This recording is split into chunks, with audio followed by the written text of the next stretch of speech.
Attention, avant que vous regardiez cette vidéo, Super Chris tient à vous préciser qu'il n'est pas diplômé d'État. Il ne prodigue que des conseils basés sur sa propre expérience. Bon visionnage.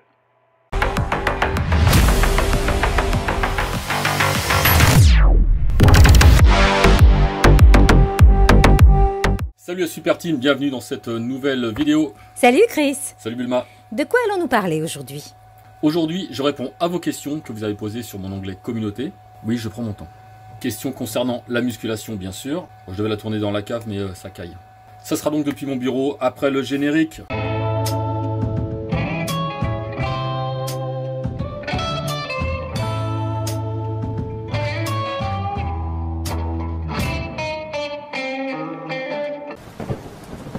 Alors, avant toute chose, je tiens à remercier ceux qui ont joué le jeu en posant des questions dans l'onglet communauté, comme j'en ai parlé avant le générique. Vous permettez de faire avancer la chaîne.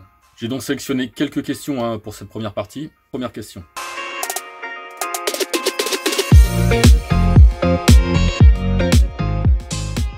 Quel exercice épaule pour un full body? Alors comme j'ai l'habitude de dire, mes réponses n'engagent que moi. Je vous dis ce que moi je ferai ou ce que moi je fais. À vous de tester. Je préconise donc développé militaire haltère. Pourquoi aux haltères? Parce que le mouvement est plus naturel et ça agresse moins la coiffe des rotateurs. Et les classiques, élévation latérale. Deuxième question, c'est parti.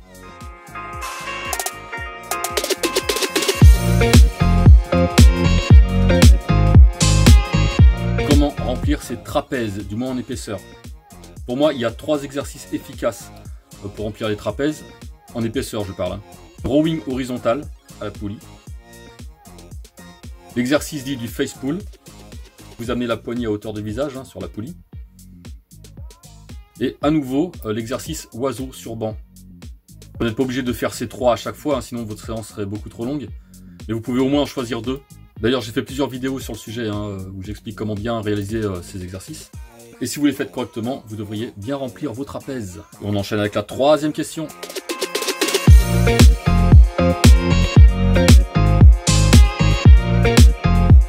Alors, beaucoup de questions là.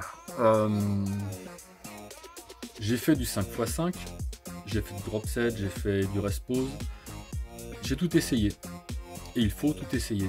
Après, ce qui me convient le mieux, il y a un tas de paramètres qui rentrent en jeu. Il y a vos formes du moment, votre objectif.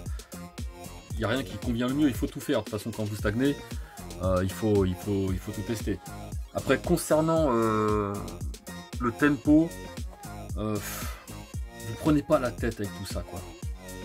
Beaucoup d'entre vous, vous êtes paumés, il y a trop d'infos, il y a trop d'études, il y a trop de... J'ai envie de dire, contrôlez la charge sur la phase excentrique, la descente, et soyez plus ou moins explosif dans la phase concentrique.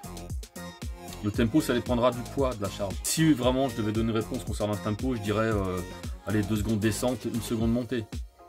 Mais une fois de plus, ça va dépendre du poids que vous poussez. Et vous prenez pas la tête avec tous ces chiffres. Entraînez-vous déjà régulièrement, mangez bien, dormez bien. Après, c'est vraiment du micro-détail. En revanche, concernant la pré-fatigue, c'est excellent pour un point faible. Faites des écartés à la poulie avant les pecs, faites du leg extension avant les cuisses, en série longue avec une charge légère de préférence. 4e question.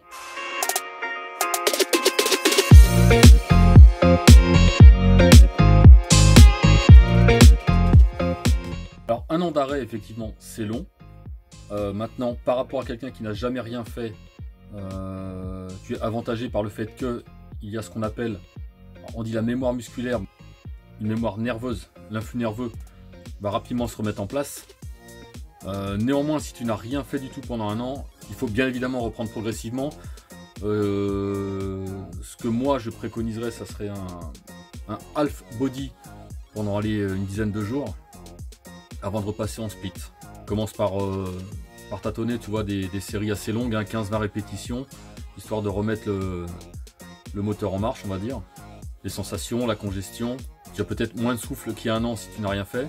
Ne pas pousser trop loin tes séries, faire des séances, on va dire, allez, 3 quarts d'heure, 1 heure, avant de rattaquer dans le bois dur progressivement, et puis au fil des semaines, tu reprends du split et un cycle de progression normal. En cas de doute, bien sûr, allez voir ton médecin, voir si tu n'as pas de contre-indication. fait essentiellement des mouvements de base, hein. Développer, tirage, presse à cuisse ou squat si tu as la bonne morphologie.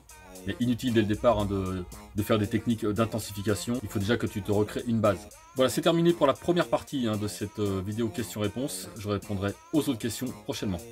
Et comme vous le savez, je n'aime pas faire des vidéos trop longues.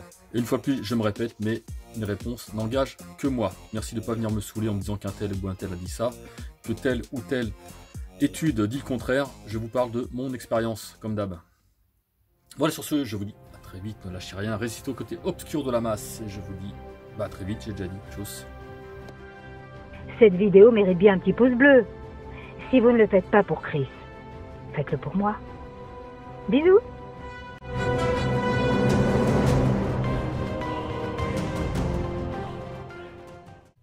Cette vidéo vous a plu, alors n'hésitez pas, vous la likez, vous la partagez, et vous retrouvez Chris sur Instagram aux adresses mentionnées ci-dessous. Merci.